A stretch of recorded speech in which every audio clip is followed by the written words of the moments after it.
হাবিব সাল্লাল্লাহু আলাইহি ওয়াসাল্লামের বয়স তখন 35। বয়স কত? মজার একটা ঘটনা খেয়াল করে শুনবেন। বয়স কত? 35। কাবা ঘরের পুনর্নির্মাণ হবে। কাবা ঘরের চারটা কর্নারের একটা কর্নার আছে আর রুকনুল হাজারিল আসওয়াদ, যেখানে হাজরে আসওয়াদ পাথর থাকে, ওইটাকে সরানো হয়েছে। এখন কাবা ঘরের নির্মাণ শেষ। ওই হাজরে আসওয়াদ পাথর নিয়ে এটার কর্নারের মধ্যে সেট করা হবে। কিন্তু কে রাখবে? কারণ হাজরে আসওয়াদ তো যেন তেন পাথর নয়, জান্নাতি পাথর। কিয়ামতের দিন এই পাথরের ভেতরে আল্লাহ একটা জিহ্বা দিবে, দুইটা চোখ দিবে। এই পাথর বলবে, আল্লাহ এই লোকগুলো আমারে চুমু দিয়েছিল, এর উসিলায় আজকে তুমি তার জান্নাতে ঢুকাই দাও। এটা অনেক সম্মানিত পাথর। এই পাথরকে বহন করাটাও সম্মানিত। চার দলের মক্কার চার নেতা বলে, এই সম্মান আমরা হাতছাড়া করতে চাই না, কেউ এই পাথরে হাত দিতে পারবে না। এক নেতা কয়, আমি নিব, আমি নিয়ে এটা কাবা করে রাখবো। দ্বিতীয় নেতা বলে, না, এই পাথর আমি অন্য কাউরে দেব না, এটা অনেক সম্মানের, অনেক প্রেস্টিজিয়াস ইস্যু, আমি এই পাথরটা হাতে নিয়ে কাবা করে রাখবো। তৃতীয় নেতা বলে, না, রক্তের গঙ্গা বইয়ে দেব, কিন্তু এই পাথর কাউরে দেব না। চতুর্থ নেতা বলে, না, আমি নেব। কিলাকিলি আসলে নাই। পাথর কয়টা? নেতা কয়জন? কিভাবে এই সম্মানিত পাথর নিয়ে সেট করবে? কেউ মীমাংসায় যেতে পারে না। এক মুরব্বী বলে, থাক, আজকের জন্য এখানেই সবার মুলতবি। আগামী দিনে এই মসজিদুল হারামের দরজা দিয়ে প্রথম যে ঢুকবে সে সিদ্ধান্ত নেবে। আল্লাহর মেহেরবানি, এর পরের দিন এই পথ দিয়ে ছুটে এসেছে বিশ্বনবী মুহাম্মদ। সুবহানাল্লাহ পড়বেন না? আল্লাহ পড়েন আওয়াজ করে। কামলিওয়ালা নবী, সবাই খুশি। জামিন রদিনা বি, আরে আলামিন আসছে, আলামিন আসছে। সবাই বিশ্বনবীকে বললেন, এই এই ঘটনা। কেউ তো পাথর ছাড়তে চায় না। পাথর হইলো একটা, নেতা কয়টা? এখন কে এই পাথর নিয়ে রাখবে? এই নিয়ে মারামারি। আল্লাহর হাবিব সাল্লাল্লাহু আলাইহি ওয়াসাল্লাম বললেন, যাই হালুম্মা ইলাইয়া সাওবান, একটা কাপড় নিয়ে আসো, আমি এখনই সলিউশন করে দিচ্ছি। সুবহানাল্লাহ নাই? কাপড় নিয়ে আসা হলো। বিশ্বনবী বললেন, কই পাথর? সবাই বলল, এই পাথর। আল্লাহর হাবিব সাল্লাল্লাহু আলাইহি ওয়াসাল্লাম মোবারক হাত দিয়ে পাথরটা তুললেন। চার নেতারে বললেন, ও চার নেতা, কাপড়ের চার কর্নারে তোমরা ধরো। চার নেতা কাপড়ের চার কর্নারের মধ্যে ধরলো। বিশ্বনবী নিজ হাতে পাথরটা নিয়ে কাপড়ের মাঝখানে রেখে দিলেন। এবার বিশ্বনবী আগে আগে যায়। চার নেতারে বললেন, চার কর্নার ধরে পাথরটা নিয়ে আমার পেছনে পেছনে আসো। কাবার কাছে যে বিশ্বনবী আবার নিজ হাতে পাথরটা তুললেন, আবার নিজ হাতে কাবার ভেতরে রেখে দিলেন। পড়েন সুবহানাল্লাহ। সম্মান আসলে চার নেতার দিকে যায় নাই, সম্মান গিয়েছে বিশ্বনবীর দিকে। এতক্ষণ কাউরে দিবে না, এখন কেউই ধরতে পারে নাই, তারপরেও খুশি। সুবহানাল্লাহ বলবেন না? প্রথমে যে হাজরে আসওয়াদ পাথর ধরছে কে? বিশ্বনবী। কাপড়ে রাখছে কে? বিশ্বনবী। আবার কাপড় থেকে উঠিয়ে হাজরে আসওয়াদের পাথরটারে কাবার ভেতরে ঢুকাইছে কে? সুবহানাল্লাহ বলবেন না? সব সম্মান গেল বিশ্বনবীর হাতে, সব স্টেটাস গেল বিশ্বনবীর হাতে। চার নেতা কাপড়ের কিনারা ধইরাই খুশি। এইটাই করে নেতৃত্বের গুণাবলী চিল্লায় বলো, ঠিক কিনা? কনফ্লিক্ট রিজলভিং অ্যাবিলিটি, বিরোধ নিষ্পত্তি করার কোয়ালিটি থাকা যায়, তবেই তিনি নেতা। কি কারিশমা দেখছেন? What a charismatic leader. এতক্ষণ রক্তের বন্যা বইয়ে দিবে, কাউরে দিবে না পাথর। এখন কেউই ধরতে পারে না, কিন্তু স্লোগান দিতেছে জিন্দাবাদ। আসরা নাই? নেতা হইলে এরকম নেতা হইতে হবে। মদিনাতে আউস আর খাজরাজ গোত্রের যুদ্ধ 120 বছর। কয় বছর? কেউ থামাতে পারে না, রক্ত ক্ষয়িত। আল্লাহর হাবিব সাল্লাল্লাহু আলাইহি ওয়াসাল্লাম মক্কা থেকে মদিনায় এসে 7 দিনের ব্যবধানে 120 বছরের যুদ্ধ থামায় দিলেন। এতদিন এই গোত্রের লোকের সাথে এই গোত্রের কোনো বিয়ে নাই, এই গোত্রের লোকের সাথে এই গোত্রের কোনো অর্থনৈতিক লেনদেন নাই।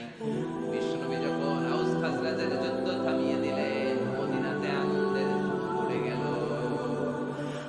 নতুন নতুন উৎসবের ধুম পড়ে গেল। সব ভাই ভাই। নেতা হইলে এরকম নেতা হইতো, কোনো মারামারি থাকতে পারবে না সমাজে। চিল্লায় এখন, ঠিক কিনা? নেতা আসলেই সমাধান, নেতা আসলেই। সহিহ বুখারীতে একটা কিতাব আছে, কিতাবুস সুলহ, মীমাংসার অধ্যায়। একটা বাব আছে, বাব কওলিল ইমামি লিআসহাবিহি ইযহাবু বিনা নুসলিহ বাইনাহুম। ইমাম সাহেবের এই কথা যে আমাদেরকে নিয়ে চলো, আমরা মিলাই দেব, এটা আল্লাহ রাসূল সাল্লাল্লাহু আলাইহি ওয়াসাল্লামের একটা বিখ্যাত ডায়ালগ। ডায়ালগটা কি খেয়াল করে শুনুন। যুদ্ধ, মারামারি আর ঝগড়া শুনলেই আল্লাহ রাসূল সাল্লাল্লাহু আলাইহি ওয়াসাল্লাম বলতেন, ইযহাবু বিনা নুসলিহ বাইনাহুম, আরে আমরা আজকে আমরা নিয়ে যাও, আমরা মিলাই দেব। মারামারি দেখলে বিশ্বনবী মিলাই দিতেন। আল্লাহর হাবিব সাল্লাল্লাহু আলাইহি ওয়াসাল্লাম বলতেন, আলা উখবিরুকুম বিআফদালি দারাজাতিন মিনাস সালাতি ওয়াস সিয়ামি ওয়ান নুসুক, রোজা, নামাজ, সালাতের চেয়ে বড় একটা সওয়াবের কাজ আছে, ওটা কি আমি তোমাদের বলবো না? সাহাবারা বললেন, সেটা আবার কি? বিশ্বনবী বললেন, ইসলাহু যাতিল বাইন, দুইজন ঝগড়া করতেছে, তুমি ঝগড়া না লাগায় দিয়ে মিলাই দিবা, এর চেয়ে ভালো কাজ হয় না। জোরে বল ঠিক কি না? সবচেয়ে শ্রেষ্ঠ কাজ। নোয়াখালীতে আগুন লাগলে আপনারা কি দিয়ে নিবা? ঈদ দিদায় পানি, অনেকের জায়গায় তেল ডাল চলতেছে কি আগুন, আগুন নিবানোর জন্য ঢালবেন কি? অনেকে ঢালে কি? আপনি থামাই দিবেন, মিলাই দিবেন, আপনার জন্য ভালো জিনিস মিলাই দিবে কে? 7 নাম্বার, ফারসাইটেডনেস, দূরদৃষ্টিতা, ভিশনারি অ্যাটিটিউড, ফিউচারিস্টিক। নেতা অনেক দূর দেখতে পায়, তিনি দূরদর্শী।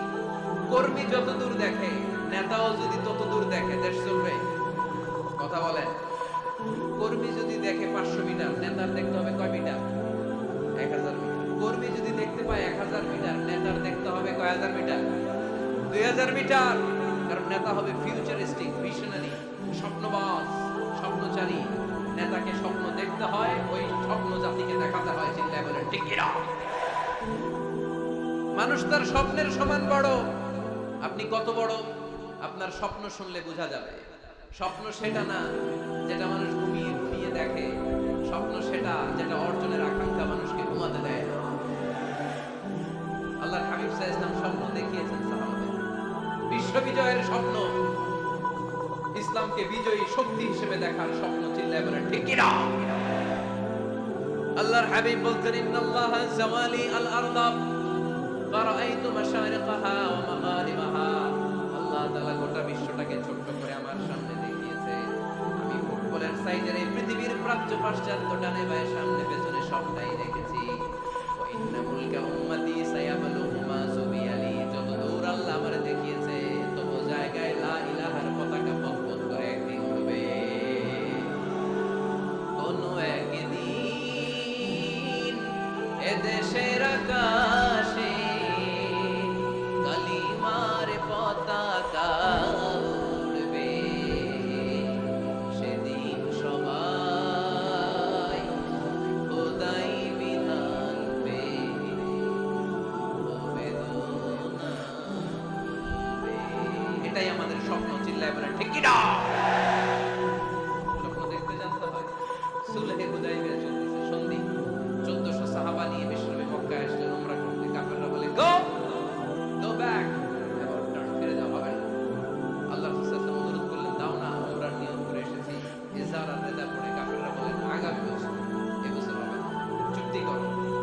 চুক্তির মধ্যে লেখা হলো, মা খাবা আলাইহি মুহাম্মাদুর রাসূলুল্লাহ। ঠিক আছে, চুক্তি 10 বছরের মুহাম্মদ রাসূলুল্লাহ সাল্লাল্লাহু আলাইহি ওয়াসাল্লামের পক্ষ থেকে চুক্তি। কাফেররা বলে, না, আমরা তো তোমার রাসূলুল্লাহ মানি না। তোমার রাসূলুল্লাহ মানলে তো মা সাদাতনা আকা আলা শাই, তোমার সাথে কোনো ঝগড়াই নেই, রাসূলুল্লাহ কাকে।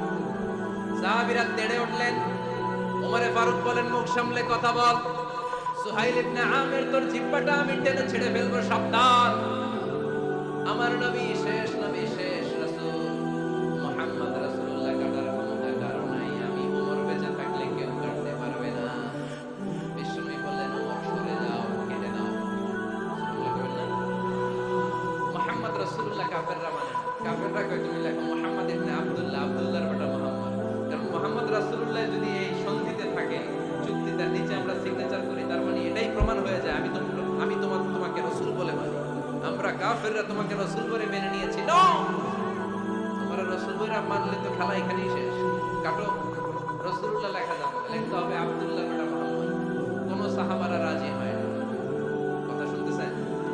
সাহাবারা বলে, রক্তক্ষয়ী যুদ্ধ হবে, আমার নবীর নামের পরে রাসূলুল্লাহ লিখতেই হবে। বিশ্বনবী বলেন, কেটে দাও। কারণ সাহাবারা দেখতেছে এতটুকু, বিশ্বনবী দেখে অতটুকু। বিশ্বনবী অন্য প্ল্যানে আগাচ্ছেন। বিশ্বনবী ভাবলেন, 10 বছরের যুদ্ধ বিরতি যদি হয়ে যায়, আমি আমার লোকদেরকে ঠিক করব। আমি তারবিয়া, তালিম, তাহজিব, তামাদ্দুন দিয়ে মদিনাটাকে একটা কল্যাণ রাষ্ট্রে পরিণত করব। আমি আমার ফোর্সকে সাজাবো, আমি আমার সাহাবাদেরকে প্রশিক্ষিত করব। এই 10 বছরের ব্যবধানে আমি গোটা বিশ্বকে ঝাঁকি মেরে কাঁপিয়ে দেব। কিন্তু সাহাবারা পড়ে আছে রাসূলুল্লাহর মধ্যে। সাহাবারা পড়ে আছে কই? সাহাবারা এর চেয়ে বেশি ভাবতে পারতেছে না। সাহাবারা বলে রাসূলুল্লাহ কাটা যাবে না, বিষ্ণু বলেন কেটে দাও। তার মানে নেতা কর্মী যদি দেখে 500 মিটার, নেতার দেখতে হবে 1000 মিটার। চিল্লায় বলেন ঠিক কিনা? নেতার 9 নাম্বার গুণাবলী, a leader should be very strategic. নেতাকে কৌশলী হতে হয়। কৌশল না জানলে উনি নেতা হতে পারে? বলেন, ডিপ্লোম্যাটিক কোয়ালিটি, কূটনীতি যদি না জানা থাকে নেতা হইতে পারবে? আল্লাহর হাবিব সাল্লাল্লাহু আলাইহি ওয়াসাল্লামের মতো বড় কূটনীতিবিদ পৃথিবী দেখেছে? কথা কন না কেন? দেখেন কি ধরনের স্ট্র্যাটেজি আমার নবী ফলো করতেন। আমার নবী যদি যুদ্ধ করতে কোথাও যেতেন, অ্যাটাক করবেন ডান দিকে, অ্যাটাক করবেন কোন দিকে? খায়বার অ্যাটাক করবেন, খায়বার ডানে। বিষ্ণুবী বের হতেন মদিনার বাম দিক দিয়ে। যাবেন কই? ডানে। আওয়াজ করে বলেন যাবে কই? কিন্তু মদিনা থেকে বের হতেন কোন দিক দিয়ে? বাম দিক দিয়ে। লোকেশন আর ডাইরেকশন কখনো কারোর সাথে শেয়ার করতেন না। উনি কই যাচ্ছে কেউ বুঝতো না। বাম দিক দিয়ে বের হয়ে অনেক ঘুরে তারপরে ডান দিকে যেতেন। সুবহানাল্লাহ পড়বেন না? অ্যাটাক করার সময় তিনটা অপশন দিতেন, choose any of the options. যে বলতেন নাম্বার 1 আসলিম তাসলাম, ইসলাম মানো, ভাই ভাই আমার হৃদয়ে চলে আসো, তোমরাও ভাই আমরাও ভাই, দুনিয়া তো শান্তি আখিরাতেও শান্তি। এটা যদি ভালো না লাগে, option 2 you pay the tax, we provide you the security. তোমরা ট্যাক্স দিবা, আমরা তোমাদেরকে সিকিউরিটি দিব। ইয়াতুনা আল জিজিয়াতা আন ইয়াদিন ওয়া হুম সাগিরুন, তোমরা জিজিয়া দিবা, আমরা সিকিউরিটি দিব। প্রথম অপশন মুসলমান হইলা না, আমাদের ভাইও হইলা না। দ্বিতীয় অপশন ট্যাক্সও দিবা না, কাফির থাকতে মনে চায় থাকো, খ্রিস্টান থাকো, ইহুদি থাকো, ধর্মান্তরিত হওয়া লাগবে না, খালি ট্যাক্স দিবা, ওইটাও ভালো লাগে না। 3 নাম্বার অপশন হচ্ছে the sword will decide what gonna happen among আস, তলোয়ার ফয়সালা করবে এখন কি হবে। সুবহানাল্লাহ কইবেন না?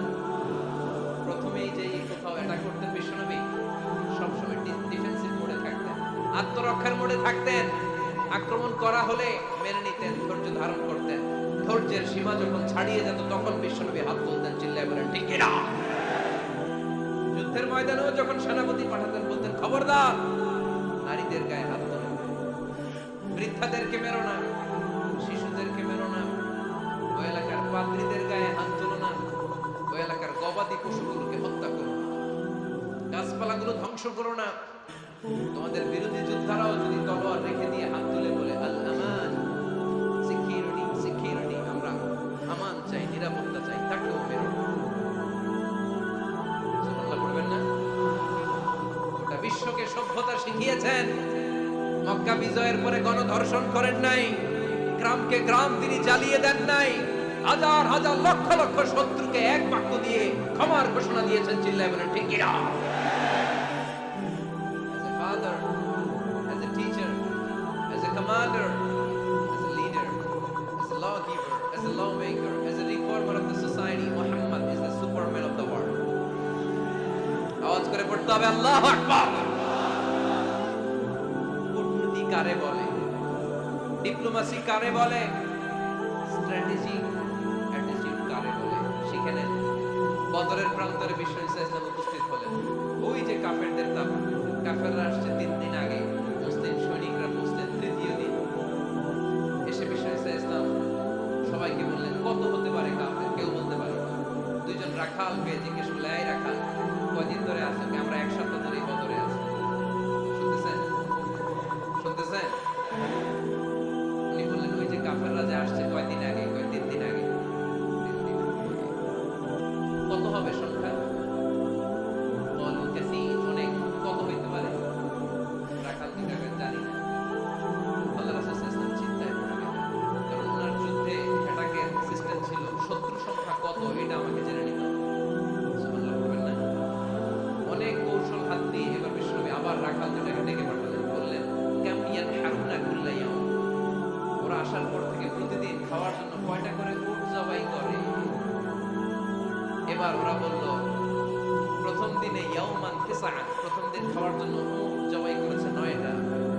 ওয়াফিল ইয়াউমি সানি 10, আর দ্বিতীয় দিনে উট জবাই করেছে 10টা।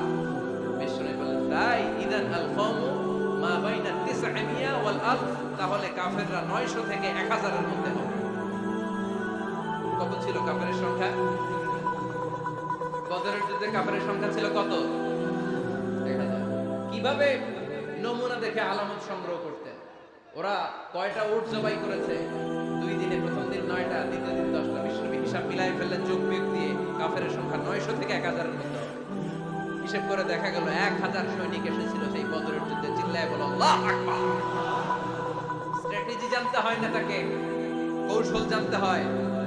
সর্বশেষ নেতার যে গুণ, এটা বলে শেষ করব, সাকসেশন ম্যানেজমেন্ট। নেতা ভালো নেতা বানায় যায়, ঠিক কি না? A good leader produces a good leader. একজন ভালো নেতা তখনই ভালো নেতা যখন সে নতুন করে ভালো নেতা তৈরি করে দিয়ে যায়, ঠিক কি না? সে যদি নতুন নেতৃত্ব তৈরি করে দিয়ে না যায়, সমাজ চলবে? চলবে? এটাকে বলে দি সাকসেশন ম্যানেজমেন্ট। আল্লাহ রাসূল সাল্লাল্লাহু আলাইহি ওয়াসাল্লাম ভালো সাকসেসর রেখে গিয়েছিলেন, এমন কিছু যোগ্য নেতৃত্ব তৈরি করে গিয়েছিলেন, ওনার পরে টানা 30 বছর নেতৃত্ব নিয়ে মুসলিম উম্মাহকে এক সেকেন্ডও ভাবা লাগে না। চিল্লায় বলো মুসলমান, ঠিক কি না? ভালো নেতা বানায়। নেতা খালি নেতৃত্ব দেয়, উনি কোনো নেতা বানায় নাই। এটা কি নেতা? কথা বলেন। এবার উত্তর দেন। আমার নবী ইন্তেকালের আগেই যোগ্য নেতৃত্ব তৈরি করে রেখে গিয়েছিলেন কি জান নাই? কাকে রেখে গেছেন? আবু বকর। আরহাম উম্মতি বি উম্মতি আবু বকর, এই উম্মতের সবচেয়ে রহমদিল। আর কারে রেখে গিয়েছেন? ওমর। আশাদুহুম ফি আমরিল্লাহি ওমর। আল্লাহর জমিনে আল্লাহর দ্বীন বাস্তবায়নে সবচেয়ে কঠোর ছিল ওমর। ওনার ক্যারেক্টারিস্টিক এমন ছিল, কথার আগে হাত চলতো, জোরে বল ঠিক কিনা? আল্লাহর হাবিব সাল্লাল্লাহু আলাইহি ওয়াসাল্লাম বলতেন, লা নাবিয়্যা বা'দি ওয়ালা রাসূলা। আমার পরে নবীও নাই, রাসূলও নাই, তবে লাউ কানা বা'দি লাকানা ওমর। আমার পরে যদি নবী হওয়ার যোগ্যতা কারো থাকে, আমার ওমরের সেই যোগ্যতা আছে। তুমি বলেছো রাসূল দেবে না, বলনি দেবে না ওমর, বলনি দেবে না হামজা তারি, খালিদ বিজয় সমর। তুমি বলেছো রাসূল দেবে না, বলনি দেবে না ওমর, বলনি দেবে না হামজা তারি, খালিদ বিজয় সমর। তুমি বলেছো রাসূল দেবে না। সুবহানাল্লাহ পড়েন।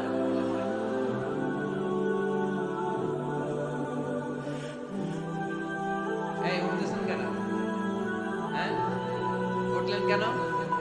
এই 2 ঘন্টা ওয়াজ শোনার পরে শেষ বেলায় আপনারা উঠে যাবেন না? বিশৃঙ্খলা আমি দেখতে চাই না। একটা লোক প্যান্ডেলে আওয়াজও করবে না, উঠতেও পারবে না। আমার নবী নিজেও ছিলেন শ্রেষ্ঠ নেতা, রেখেও গিয়েছেন শ্রেষ্ঠ নেতা। চিল্লায় বলেন ঠিক কিনা? সাইয়েদনা আবু বকর, সাইয়েদনা ওমর ফারুক, উসমান যুন্নুরাইন, আলী রাদিয়াল্লাহু তাআলা যোগ্য নেতৃত্ব হাতে কলমে প্রশিক্ষিত করে ওনাদেরকে রেখে গিয়েছেন। তাই মুসলিম উম্মার আর নেতৃত্বের সংকটে পড়া লাগে না। জোরে কোন ঠিক কিনা? এজন্য আমরা চাই আমাদের একটা সেন্ট্রাল লিডারশিপ থাকুক, কেন্দ্রীয় নেতৃত্ব, যেই নেতাদের নেতৃত্বে আমরা সামনের দিকে যাব।